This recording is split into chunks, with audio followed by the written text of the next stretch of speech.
You're listening to Bedroom Beethovens, where notable music makers break down stories accompanied by songs and melodies documenting growth through their 10,000-hour journey. And me? Well, my name is Cello, your host.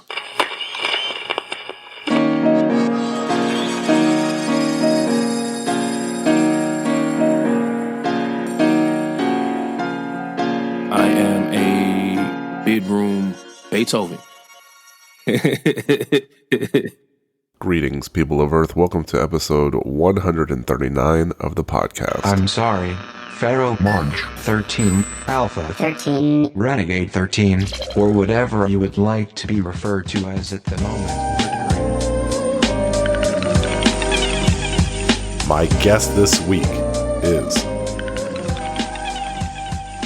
It's your boy Pharoahe Monch, legendary organized confusion, Pharoahe Monch, internal affairs, Pharoahe Monch, producer, Pharoahe Monch, MC, Pharoahe Monch, action figure collector, and Pharoahe Monch director. So I just directed two of the last videos on the last project, so put that on the repertoire too. Ooh, and more criminally slept on than maximum security prison pillows are wept on.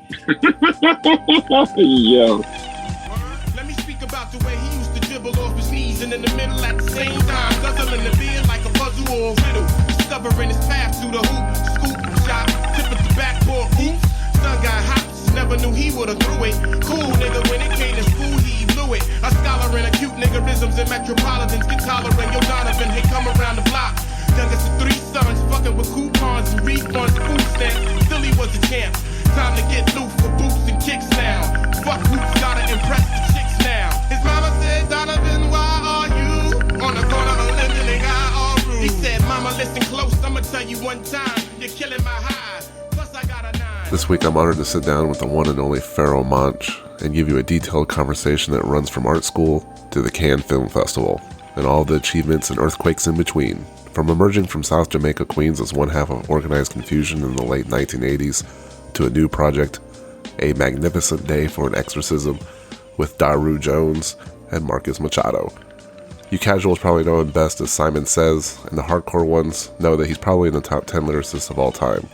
So no matter which category you fall into, you're still going to learn a lot. But really quick, I just want you guys to know that this podcast is available wherever it is that you find quality podcasts, so please subscribe so you don't miss an episode. And the website is bedroombeethovens.com. So you can write into the show or buy merch, or see past episodes, or click around and find the social media avenues. But what I really want to plug before we jump into things is the Patreon. It allows me to really feel blessed because listeners join up. $2, that's all it takes, and we have this connection. You know, you show me that you like what I'm doing, it's all love, and in return, I release shows almost a week early. So this very interview, my Patreons, they get it a few days early. So there's value in it for sure. That's patreon.com/bedroombeethovens. It's mostly about support, so I thank you all. Episode 139 with a 13 frontman, Pharoahe Monch.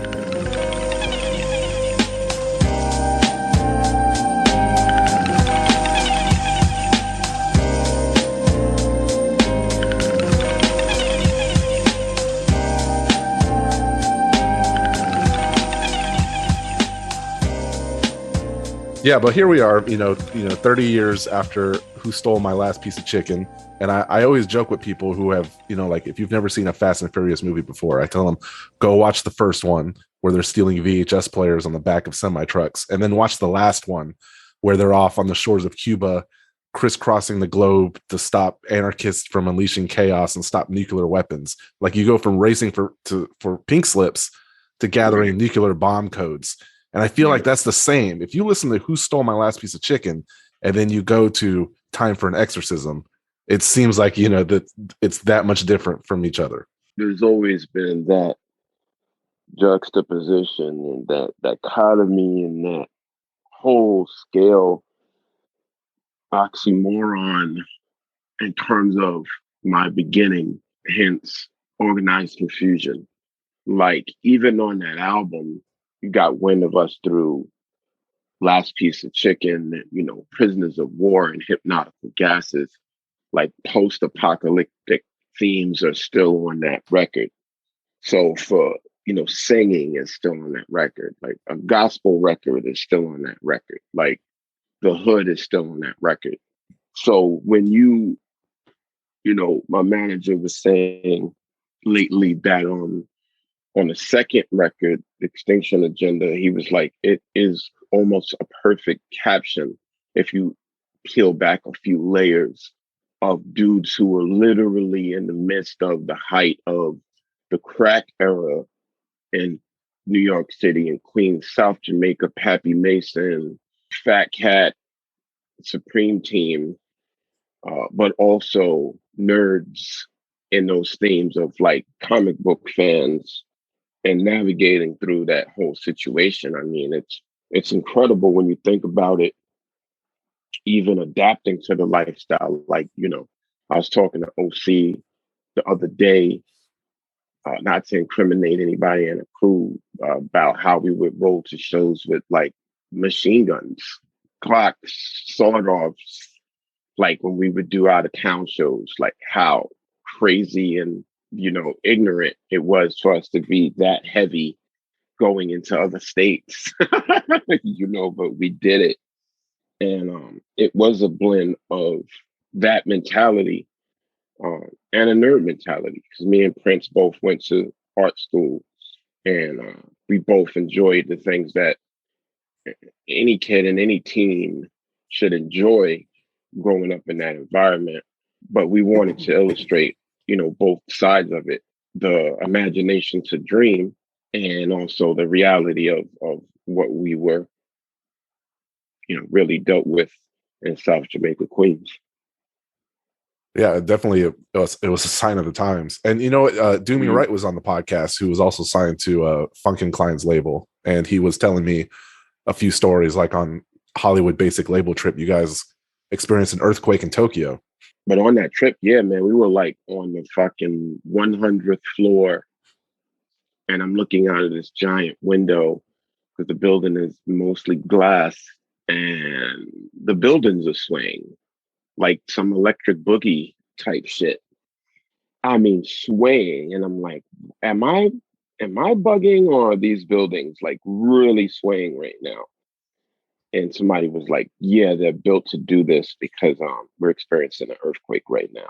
Cats just hit the floor. Like, I was like, all right, I'm getting dizzy right now. And, all the people obviously from Tokyo are like, and we go through this shit all the time. I'm like, are you fucking kidding me right now? It's crazy. Like, I was under a desk. Like, get the fuck out of here. Like, it was crazy. So you probably have a little PTSD from going to Japan. Exactly. That was my first experience. Yeah. Must have been a little bit more relaxing when you shoot the video for Stress, because that's in Lake Tahoe, so it's a little bit more peaceful. That's my habitat. Like, I love that environment that we were in Lake Tahoe. I'm about to buy a pickup truck now. Like, that's my dream environment. Snowmobiles, pickup truck, going to town. The old man who lives in the woods. You know what? The older I get, the more appealing that becomes too. Yeah, exactly. So you get on the Low Down Dirty Shame soundtrack. I know there's a lot of R. Kelly DNA on that album, but it's probably one of the only place where you're going to find Souls of Mischief, UGK, and Eric Sermon on the same record. I think Patrice Rushen actually wrote on the record. Q-Tip was on there, and it did over 500,000 copies. So that must have been like a nice visibility boost for your music. Maybe people that didn't necessarily know who you are back in the 90s, you could just jump on a really popular movie soundtrack and bam, you're a household name. Think about how amazing those soundtracks were back then. A lot of people's collections were based off, those compilations and those soundtracks, which were really put together pretty well back then. Some really crazy popular songs off of those soundtracks. Yeah, I remember I had the Above the Rim soundtrack, and I still to this day haven't seen the movie. So that's how powerful those vehicles were. There you go. Go. That sums it up. Like, really, that sums it up, because a lot of that shit I would just buy the soundtrack and not even see the movie. That is. Well, I know I'm kind of harping on the early days, but it's just interesting because you go by Simply Too Profound and you release Cooling one day, and I fell down this rabbit hole and figured out that the producer at the time was Paul C. And I had no idea that he died at such an early age. He was only 24 years old. And then I fell down an even further rabbit hole. And Questlove is saying that he was the Jay Dilla of his day. So did anything by Paul C., either by watching him crate dig or his sampling philosophy or just the way his mind worked, rub off on you in terms of how to produce records? It was Simply Too Positive. That was the name, which was later called by Russell Simmons the worst name he ever heard in hip hop history. Minding my own, had to call this bitch. I know Michelle on the telephone. Step to the corner with my beeper, beeping, bitches looking, hooking, peeping. Zodiac baggy pants with suspended supporters. Went into a telephone booth. I put a quarter in, made the call. She wasn't there. Yeah, man. Paul, you know, like I've said in other interviews, like as soon as you brought him up, I put on a guard and started compartmentalizing not to get emotional. You know, he was super dope. And I say that as an individual, as a person. He was probably the first person I met that cared so much about music in that way. He was a musician, he played bass and drums. His record collection was insane. And he just had a affinity and a appreciation for music deeper than anybody I had met at that time. So for so many reasons, it let me know that you could dig further and you could push further as an artist. It was also just great to meet someone who loved it as much as I did or as we did. And so you would collect these kind of people because it's brand new at the time, and you're like, man, anybody who loves this genre as much as I do, I got to befriend this person, you know? And so as much as he cared about the music, he cared about sampling and the way he went about sampling and the truncation and the steps and all of that. And it's apparent, you know, you can hear it. A lot of people bounced off that tutelage, the way he did things in that time frame. Prince Poe coincidentally stopped by his house several hours after he passed away, which resulted in him getting interrogated. Because of this was like the late 80s, early 90s, and you know, you guys, like you said, you carried around guns or, you know, whatever. Were you supposed to go with him that day? Are there any crazy stories like that? We used to move independently with Paul. We both were in the beginning stages of producing. You know, I've you know, me and Paul used to go to the movies together, independent of Prince Paul. Same thing with Prince. Like he would just be like, "Oh, you're not available," or I'll call Prince. Like I'm gonna grab both of y'all or just hang out. Like, and it became a thing where it was like, "Oh, I just picked up some vinyl. I have an idea. Let me see what Paul is doing. I'll swing by if he's not busy, and drop off these records or drop off this idea or talk to him about an idea or start on a song without Pharoahe, you know." So I don't know the intent. Same thing with me. I had called and left messages. Detectives reached out to me because I was on the answering machine. That's how long ago that was. Like, yo, you know, like, and they just, I guess, traced it and was like, yo, why were you calling? And, you know, just had to explain everything. And speaking of PTSD, like real talk, like, you know, that was my first time dealing with a murder and then having it be someone so instrumental to your career, instrumental to your personal life. You know, Paul was becoming a good friend. You know, it was just, you know, probably should have got therapy for that shit. Be quite honest with you, all of us, because we just chalked it up to the hood and you move on. But you know, when people bring him up in interviews, I feel a way still to this day. When you're dealing with that and going back to your music career and you're navigating through Solid Sound Records, Hollywood Basic, Priority, Raucous. I remember obviously the famous verse saying you're a slave to a label, but you own your masters.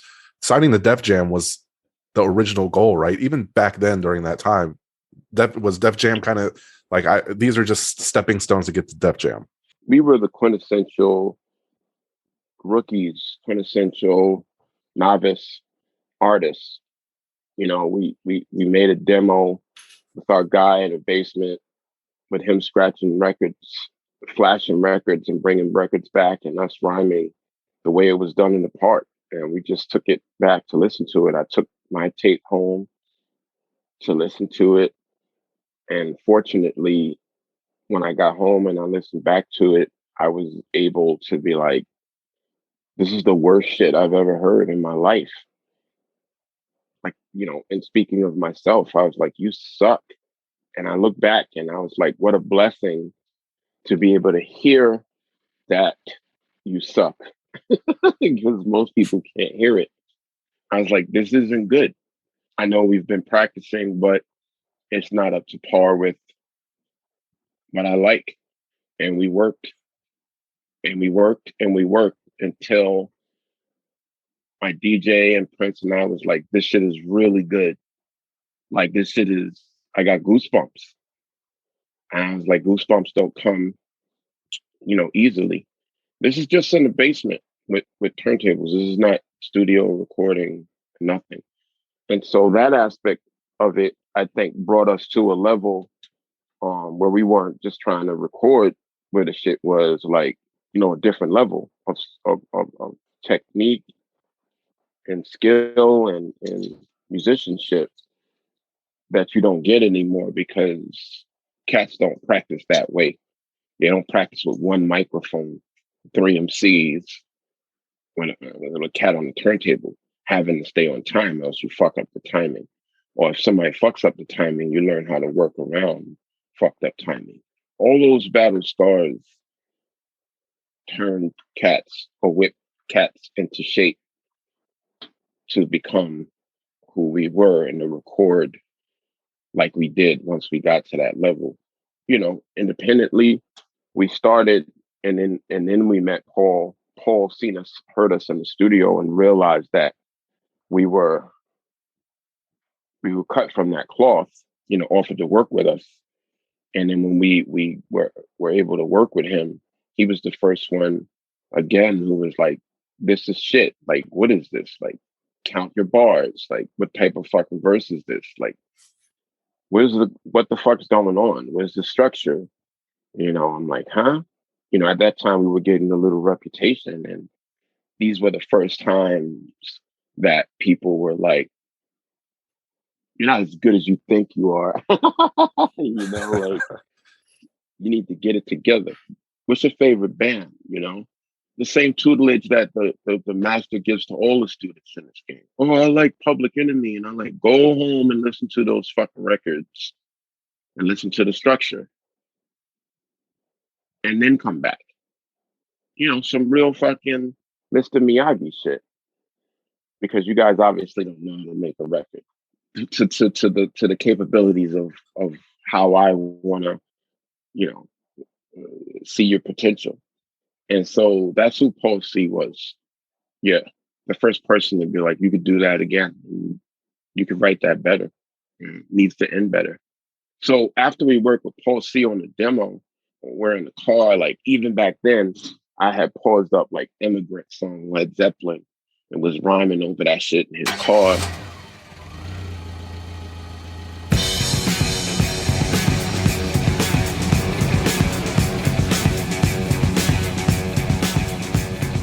And he was like, yo, this shit's incredible. Like, who would fucking rhyme over Immigrant song?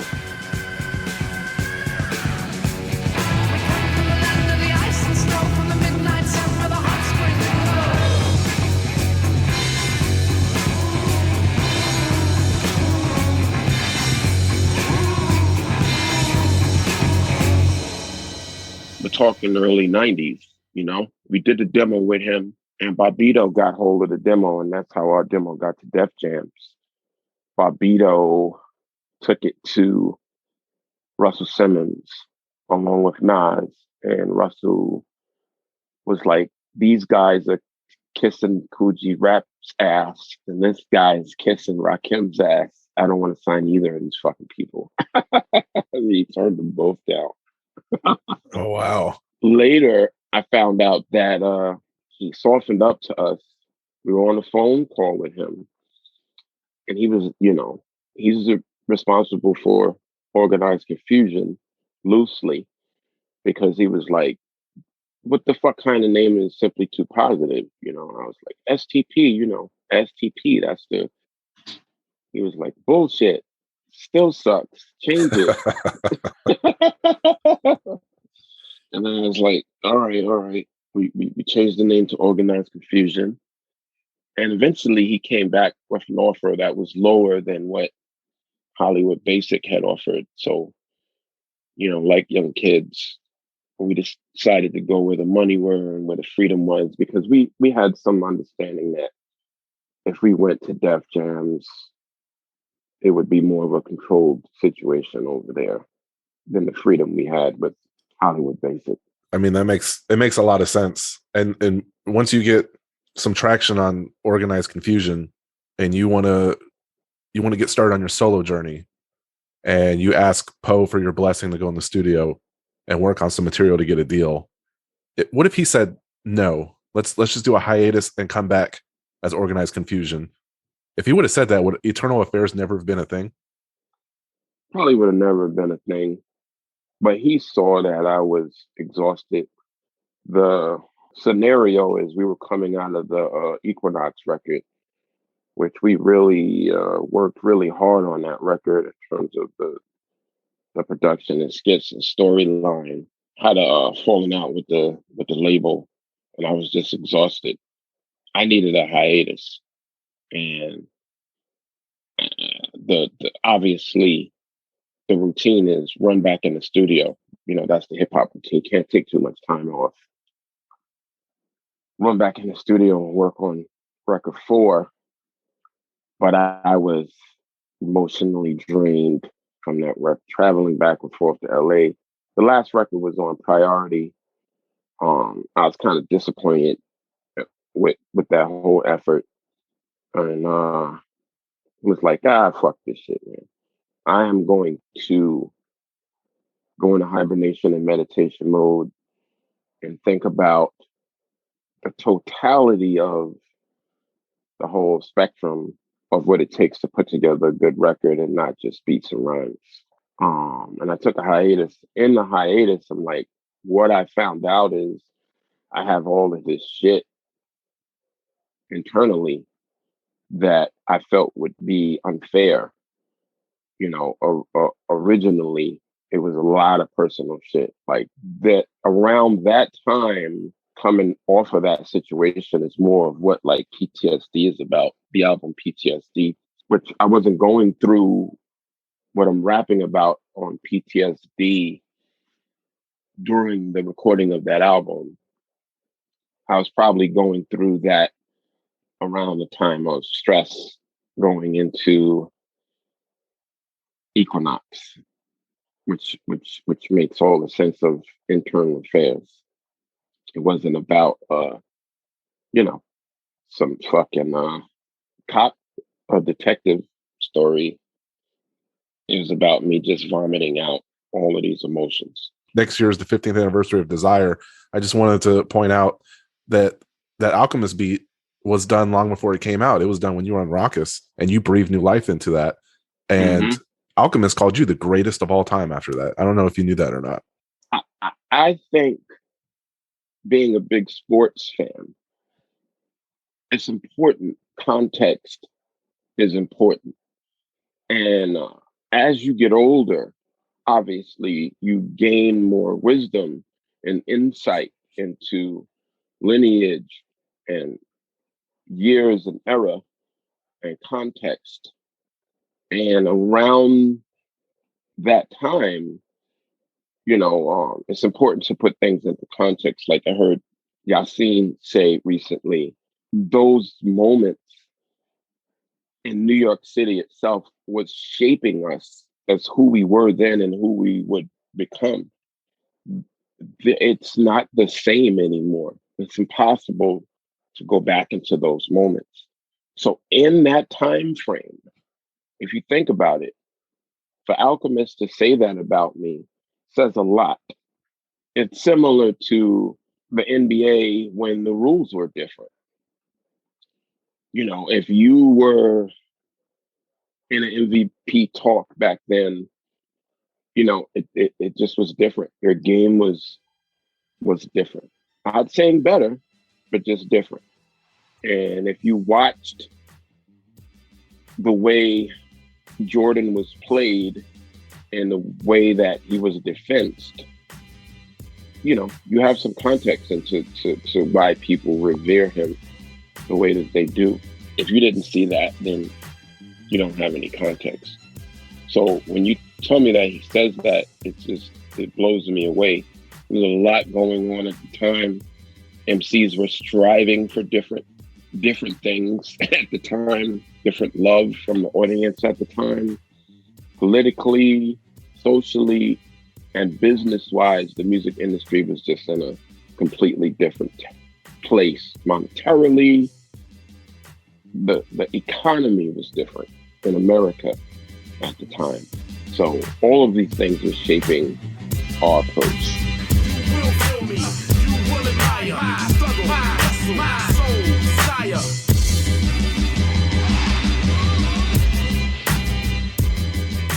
In present time, if we're dealing with the whole world, you had an internal struggle looking inward. What have you been dealing with the last year that's maybe different than back in 06 or 07? I'm not gonna lie. As a dreamer and a sci-fi kid, nerd kid, looking at Star Trek and all the rest of that shit, I didn't think this is where we would be in 2021, politically and socially.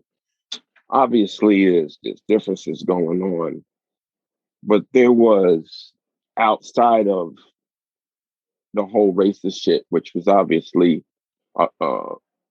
brought to the light on the Stress album and apparent in my life as a Black man, I thought that we would evolve, not those people, if you're racist, whatever, but evolve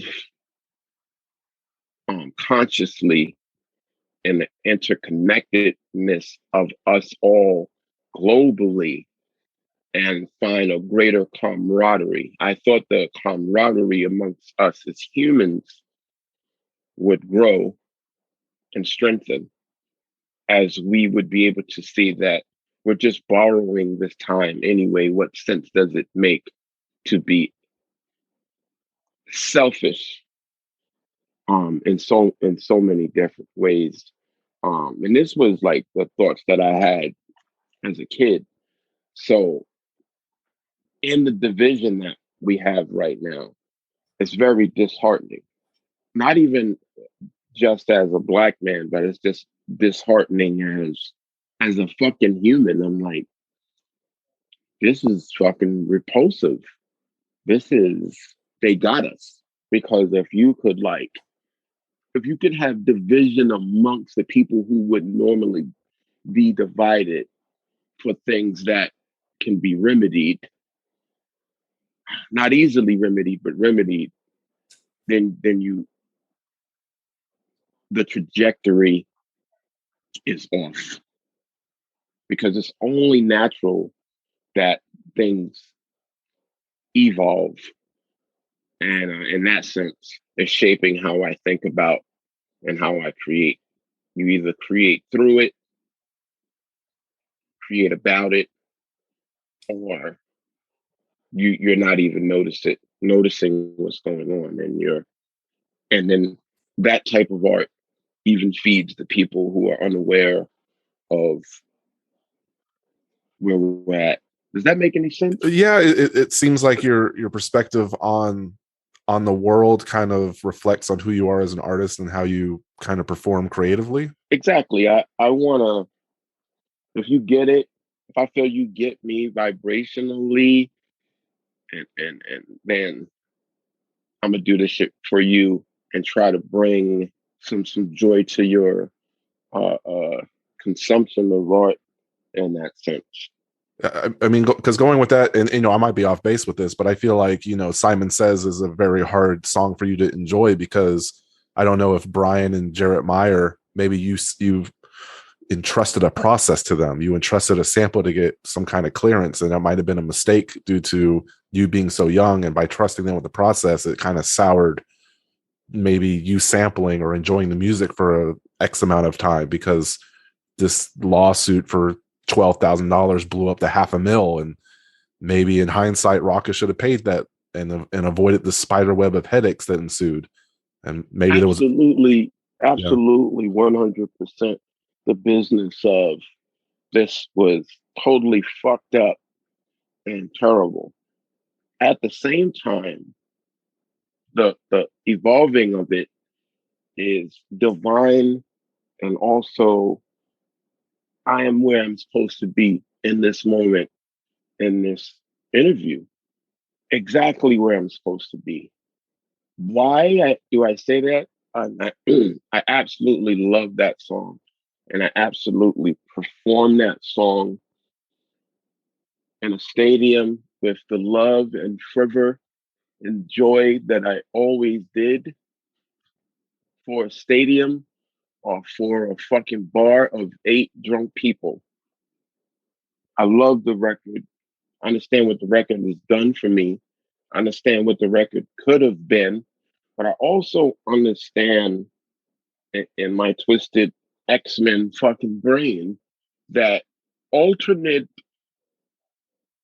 reality would have been, this sample is cleared, you're a multi-millionaire.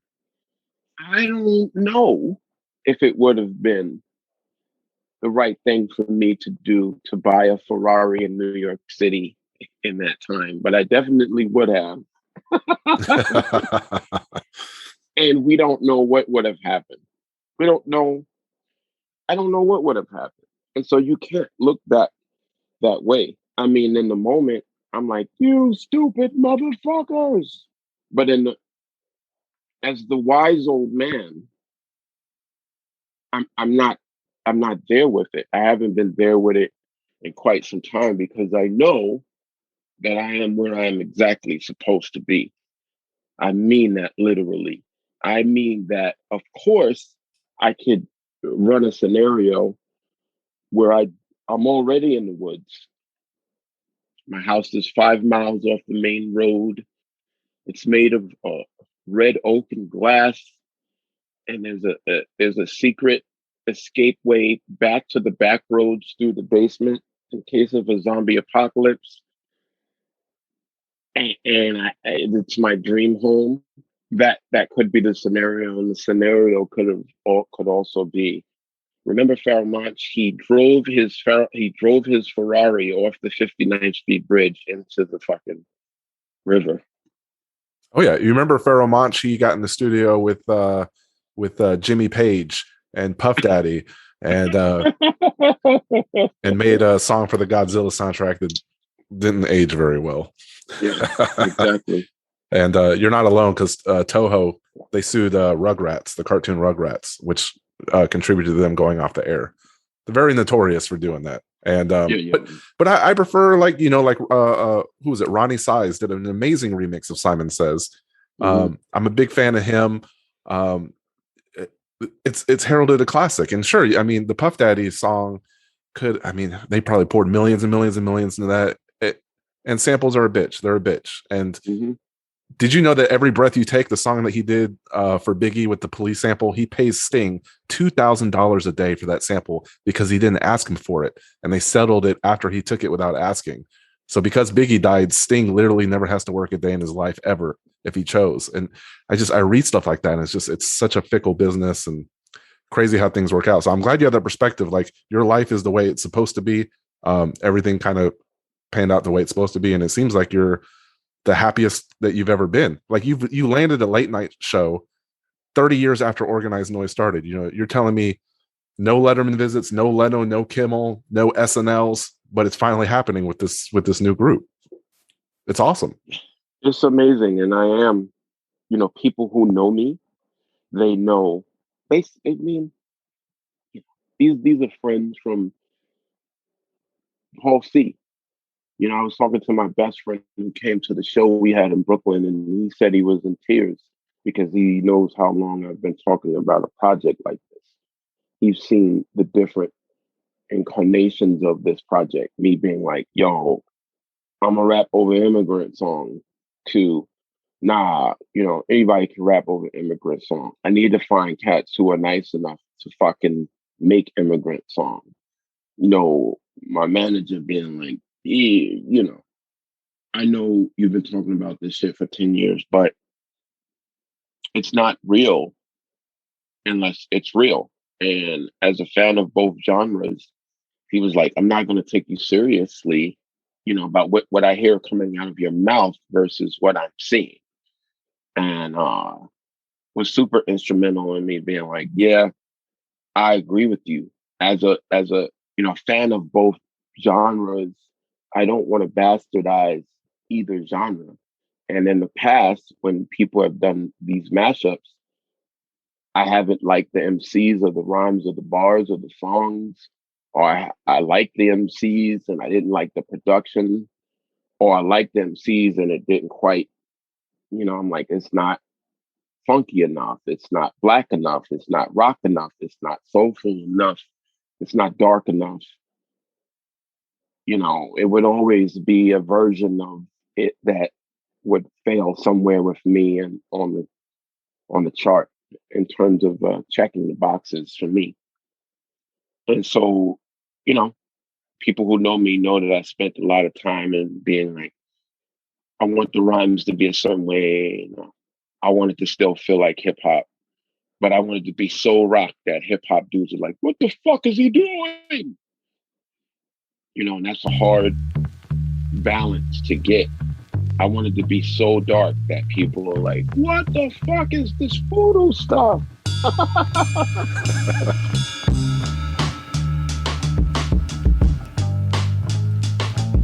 Eureka, Franklin, D. Roosevelt, Franklin, Collins, Ferguson, Rick James, Brown, Ferguson. Son, come on, son, 13, I'm on 1, 2, 3, 4, 5, Jackson's in action. My eyes stained glass, look through, see the labor pains when my brain goes into contractions. Crack pipes, Wesley Snipes, all over the city like stop signs. Fall back, pull out the At the end of the day, you know, you're selling something, but then you're still trying to please the hardest critic since day one, which is myself. And like an amazing comedy sketch, to go back to the beginning, I was like, you suck and you need to work at your bars. And you know, I was a fucking beatbox. And luckily I was able to be like, you could be nasty at this shit, but this ain't it. And I'm that critic. I'm working at pleasing me. Not to say that what pleased me pleases everyone, but to just check the boxes on these drums are too loud. Like nobody in rock music fucking makes their kicks and snares like a Tribe record, because it's not fucking Tribe records. It's a rock record. Let's do this. Let's pull back. Let's blend these in. Oh, you know what? You know what though? Let's make this record knock like a White Stripes record, because Jack White is perennial fucking insane with his drums, and let's go for that shit. Like, and that's what we did. So everybody who knows me know that how pleased that I am with the project. And yet Post Malone, who wasn't even alive when you started doing music, has an Ozzy Osbourne feature on his last album. Obviously, you're deserving of it. Oh, what is it? Is it popularity, label, politics, legal tape that prevents Ozzy from appearing on a track like 666?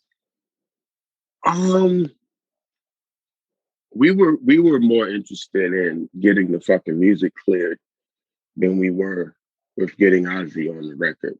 Like Ozzy on that record is a stunt, but that's not what the song has no fucking chorus. So obviously I'm like, I'm a rhyme for a year on this record, like it's bar heavy. So it wasn't structured that way. But I mean, that would be a dream come true. Plant and Ozzy, like if I got Plant on a song, I would just quit. I wouldn't even do any more music. I'd build. I might not be able to afford my house in the woods, but I would get a gang of Pharoahe Monch fans, and they would help me build that fucking house in the woods, and that's where I would stay. And people would be like, "Yo, after the Plant record came out, he just was a recluse and fucking moved to the woods by the lake." A little Osborne, a little Plant, even some Eugene McDaniels in there. Just throw it all in. Yeah, man. Yeah, man. I do want to give you the floor for anything that I did not cover with the new project, but I know that there's graphic novels. You have a music video out that's all animated that is just beautiful. Kill, Kill, Kill, yeah, is an animated video illustrated by this guy out of the UK named See-Through. I wrote it. I sent him the script. I saw some work he did online. He loved the script. We worked on the ending of the story together, the twist. And so far, we've won Venice Short Animated Film Award. We've won 2 film awards, and we just got nominated for Cannes Animated Short. Nobody knows that yet, but we got nominated. We didn't win, but we're in the running for Cannes. That shit's crazy. Like, it's just unbelievable. Man, you from art school to Cannes. Talk about a journey. Oh my God, man, it's amazing. And these are the little things that are my go-to when I'm not having the best of days. I've trained myself to be grateful and humble and thankful. I'm very self-aware of who you are. Anyone in my position should be honored because of what you've done for hip hop, art, and music. I think it's just tremendous. And I'm glad we could link up, man. Thank you so much. I appreciate you, man. Thank you.